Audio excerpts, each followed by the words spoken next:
A professional self-validates.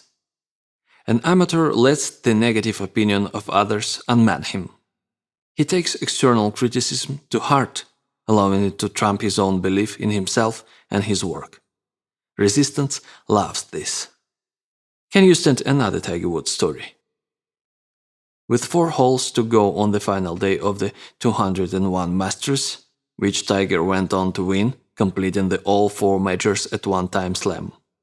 Some chucklehead in the gallery snapped a camera shutter at the top of Tiger's backswing. Incredibly, Tiger was able to pull up in mid-swing and back off the shot. But that wasn't the amazing part. After looking daggers at the malefactor, Tiger recomposed himself, stepped back to the ball, and striped it 310 down the middle. That's a professional. It is tough-mindedness at a level most of us can't comprehend, let alone emulate.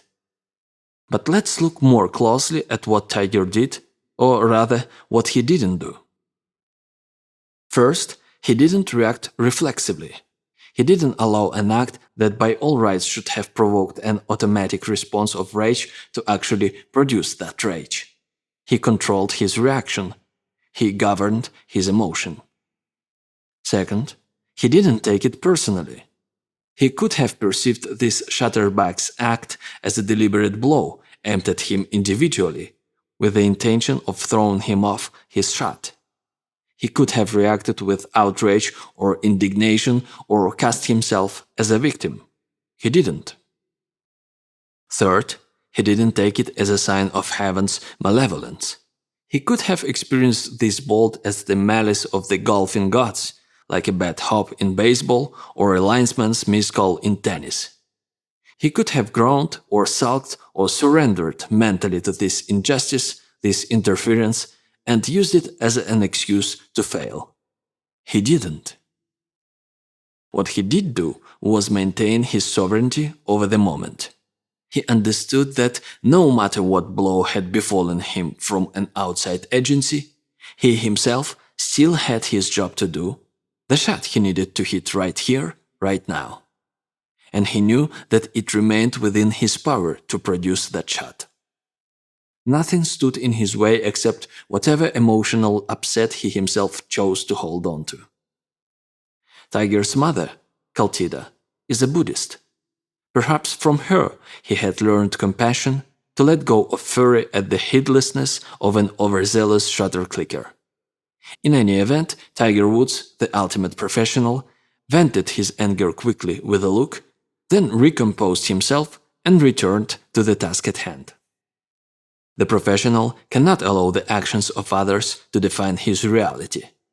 Tomorrow morning the critic will be gone, but the writer will still be there facing the blank page. Nothing matters but that he keep working. Short of a family crisis or the outbreak of World War III, the professional shows up, ready to serve the gods. Remember, resistance wants us to cede sovereignty to others.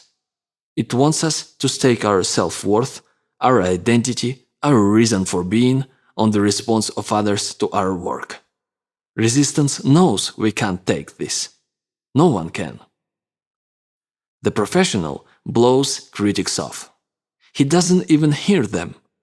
Critics, he reminds himself, are the unwitting mouthpieces of resistance, and as such can be truly cunning and pernicious.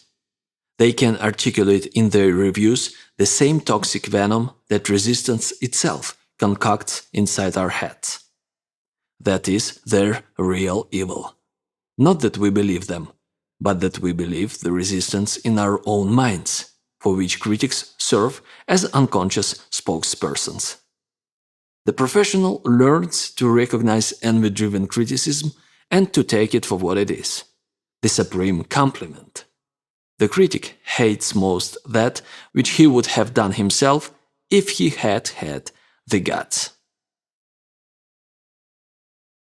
A professional recognizes her limitations. She gets an agent, she gets a lawyer, she gets an accountant. She knows she can only be a professional at one thing. She brings in other pros and treats them with respect. A professional reinvents himself. Goldie Hawn once observed that there are only 3 ages for an actress in Hollywood: Babe, DA, and Driving Miss Daisy. She was making a different point, but the truth remains. As artists, we serve the muse, and the muse may have more than one job for us over our lifetime. The professional does not permit himself to become hidebound within one incarnation, however comfortable or successful. Like a transfigurating soul, he shucks his outworn body and dons a new one. He continues his journey. A professional is recognized by other professionals. The professional senses who has served his time and who hasn't. Like Alan Ladd and Jack Palance circling each other in chain, a gun recognizes another gun.